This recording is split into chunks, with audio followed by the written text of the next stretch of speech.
कांटों भरी राह और एक चिंगारी गांव का नाम था चंदनपुर, जहां हर व्यक्ति अपनी सीमित सोच और साधनों में ही खुश था। वहां का एक लड़का था आरव। आम लड़कों की तरह उसका जीवन नहीं था। पिता एक बढ़ई थे और मां खेतों में काम करती थी। गरीबी की रेखा उनके घर की दीवारों पर साफ दिखती थी, लेकिन आरव के भीतर कुछ और ही जल रहा था। एक चिंगारी। उसे पढ़ाई से बेहद लगाव था, लेकिन किताबें, स्कूल, वह तो केवल सपने में ही आते थे। संघर्ष की शुरुआत आरव हर सुबह गांव के सरकारी स्कूल में जाता था, जो खंडहर सा लगता था। न सही से ब्लैक बोर्ड था, न पीने का पानी, लेकिन आरव के मन में यह पक्का था, अगर कुछ बड़ा करना है तो हालातों से बड़ा सोचना होगा। रात को वह गांव के छोटे से मंदिर के बाहर स्ट्रीट लाइट के नीचे बैठकर पढ़ाई करता। लोगों ने मजाक उड़ाया, किताबें चबाकर अमीर बनेगा क्या? लेकिन आरव ने सब सुना और फिर अनसुना कर दिया। पहली जीत एक दिन गांव में एक विज्ञान प्रतियोगिता हुई। विषय था सौर ऊर्जा से चलने वाली गाड़ी का मॉडल। गांव के बच्चों के लिए यह असंभव जैसा था, लेकिन आरव ने लकड़ी और टूटी फूटी चीजों से एक मॉडल बना डाला। और जब रिजल्ट आया तो पूरे जिले में पहला स्थान आरव को मिला। यह उसकी पहली जीत थी। बाहरी दुनिया ने पहली बार उसके सपनों को सराहा था। सपनों का उड़ान। अब आरव को एक स्कॉलरशिप मिली, शहर के सबसे अच्छे स्कूल में पढ़ने। लेकिन मुश्किलें वहां और बढ़ी।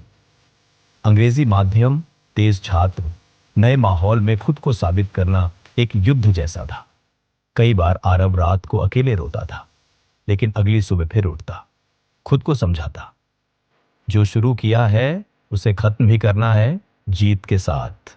वह धीरे धीरे सब सीखने लगा। अंग्रेजी, कंप्यूटर, गणित के जटिल सवाल और जीवन के सबक भी। मिलती है राह चलने वालों को। कई सालों के संघर्ष के बाद आरव ने 12वीं की परीक्षा पूरे जिले में टॉप की। अब उसकी नजर थी आईआईटी पर, लेकिन कोचिंग, फीस कहां से आए? तब उसने यूट्यूब और फ्री ऑनलाइन संसाधनों से खुद पढ़ाई शुरू की। गांव के लोग अब उसकी मेहनत के कायल हो चुके थे। जो पहले मजाक उड़ाते थे, अब उसके लिए चाय और किताबें लाकर देते थे। कुछ ने अपने पुराने मोबाइल दान कर दिए ताकि वह ऑनलाइन पढ़ सके। आईआईटी में प्रवेश। जब जेईई का रिजल्ट आया तो पूरे चंदनपुर में जश्न मनाया गया। आरव को आईआईटी बॉम्बे में दाखिला मिला था। वह गांव का पहला लड़का था जिसने यह उपलब्धि हासिल की थी। उस दिन उसके पिता की आंखों में आंसू थे, लेकिन गर्व से भरे हुए। मां ने कहा, आज लग रहा है कि हमारी गरीबी हार गई और तेरा सपना जीत गया। नई चुनौतियां, नई उड़ान। आईआईटी में जीवन आसान नहीं था, लेकिन आरव अब लड़ना सीख चुका था। वहां उसने टेक्नोलॉजी में गहरी रुचि दिखाई, स्टार्टअप्स के बारे में सीखा और एक दिन खुद का एक आइडिया लेकर आया। गांव के लिए solar based internet connectivity device. उसने प्रोजेक्ट तैयार किया और एक स्टार्टअप इंक्यूबेटर से फंडिंग भी मिली। सपने जो दूसरों के लिए भी बने। 4 साल बाद आरव न सिर्फ एक इंजीनियर बना, बल्कि उसका स्टार्टअप देश भर के सैकड़ों गांवों में इंटरनेट और शिक्षा का माध्यम बना।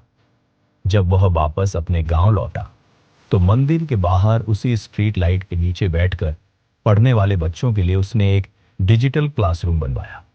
अब वह दूसरों के सपनों को पंख दे रहा था। कहानी का सार। आरव की कहानी हमें यह सिखाती है कि सपनों को पाने के लिए हालातों से बड़ा बनना पड़ता है। जहां दुनिया हार मान ले, वहां अगर एक चिंगारी बची हो तो वही चिंगारी पूरे भविष्य को रोशन कर सकती है।